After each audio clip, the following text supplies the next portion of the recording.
A very good morning to all my dear students and listeners. Today, we are going to discuss about the drafting of appeals under Order 41 CPC, read with Section 94, 96 of the CPC as well. Under the subject captioned as drafting, pleading, and convincing, and the said topic falls in unit number 2 of the university syllabus in this regard.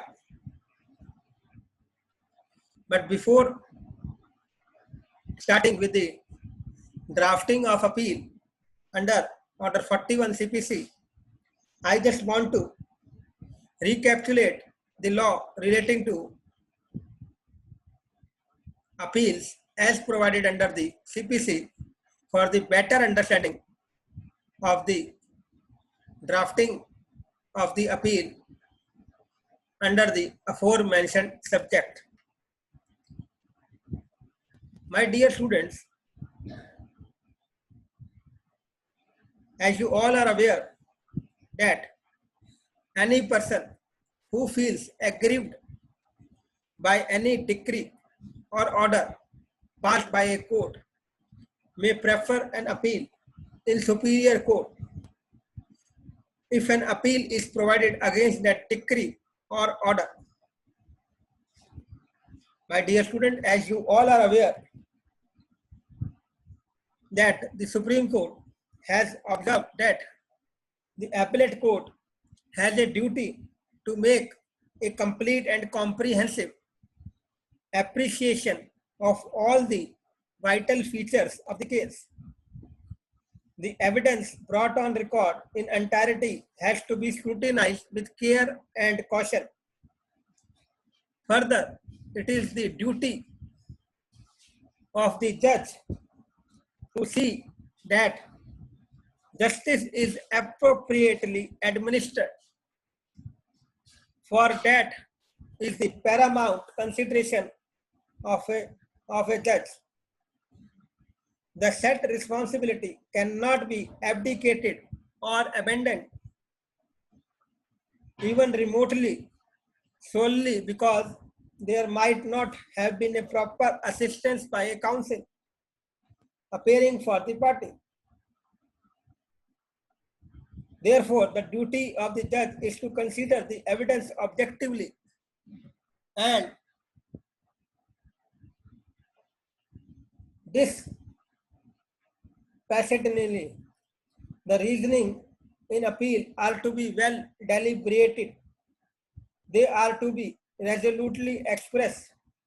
An objective judgment of the evidence reflects the greatness of mind, sans passion, and sans prejudice. Further, there are 3 appellate courts, namely District Court, High Court, and Supreme Court of India.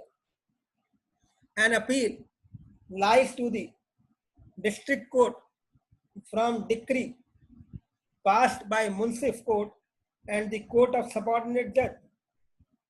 Minimum pecuniary limits for appeal differs from state to state.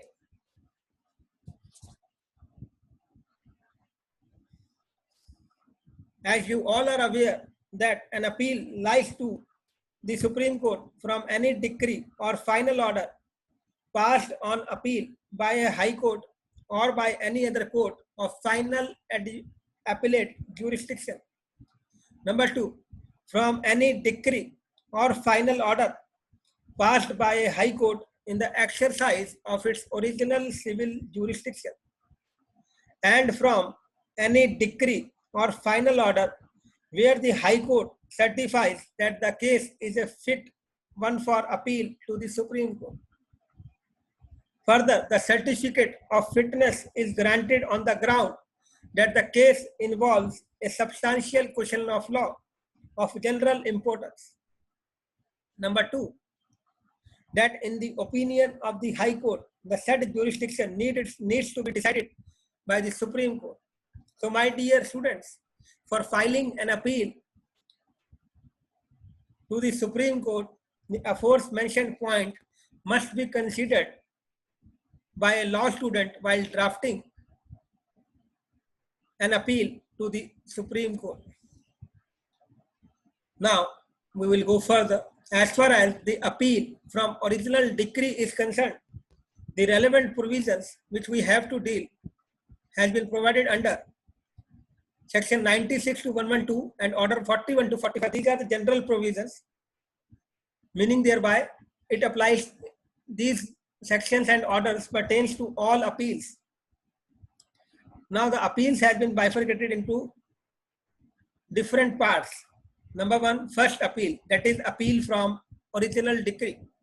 The relevant provisions which one must have to read, and these sections are from section 96 to 99A and order 41.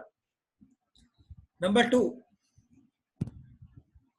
as far as section 96 of the code is concerned, it confers a right to appeal.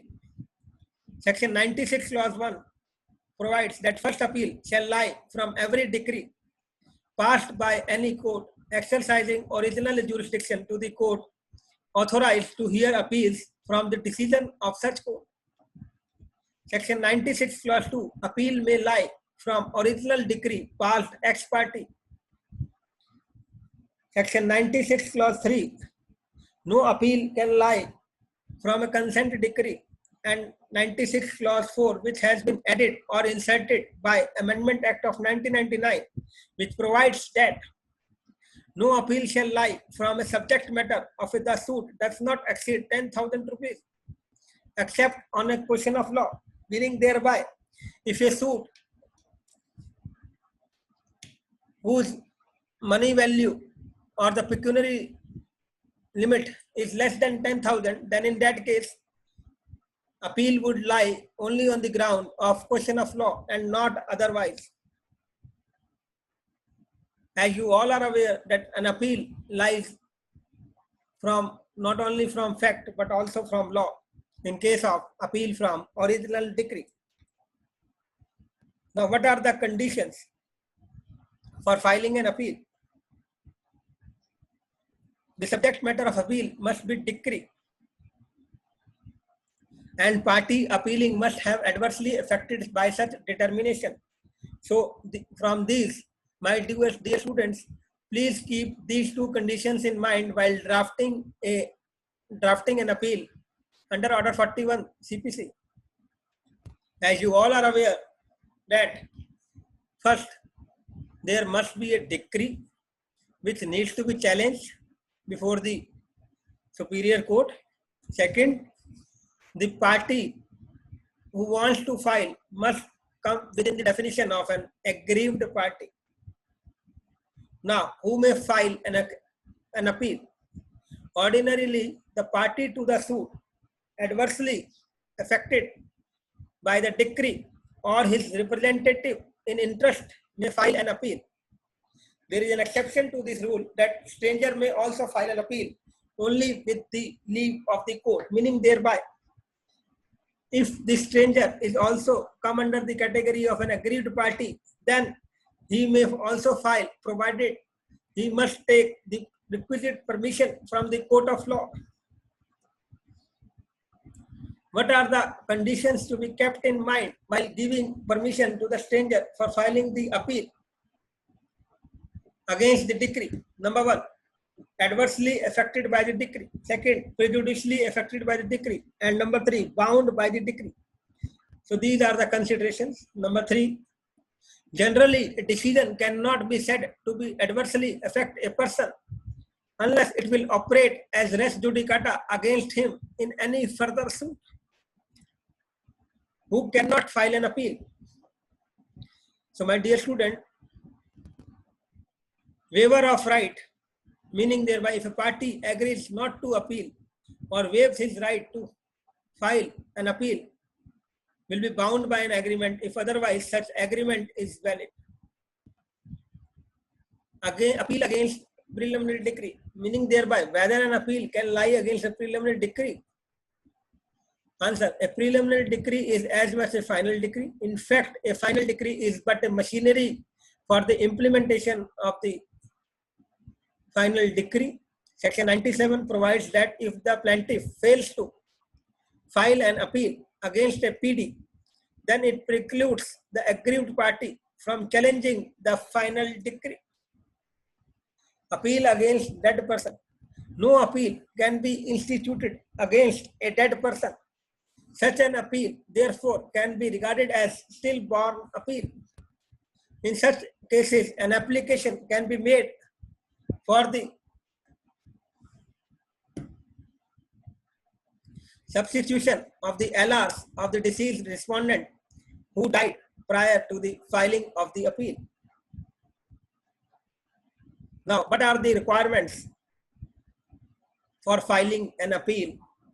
That is an appeal from original decree under Order 41 CPC. As regards Order 41, it is submitted that the appeal must be filed in the form of memorandum. So, second, it must be signed by the appellant or by his pleader. Third, it is presented to the court or to such officer as authorized. Fourth, it must be accompanied with by a certified copy of judgment. Now I would like to give you the difference between an appeal and memorandum of appeal. Appeal is a judicial examination by a higher court of the decision of a lower court. The memorandum of appeal contains the ground on which the judicial decision is invited. Now, what must be contained in a memorandum of appeal? Or in other words, memorandum of appeal consists of the following particulars.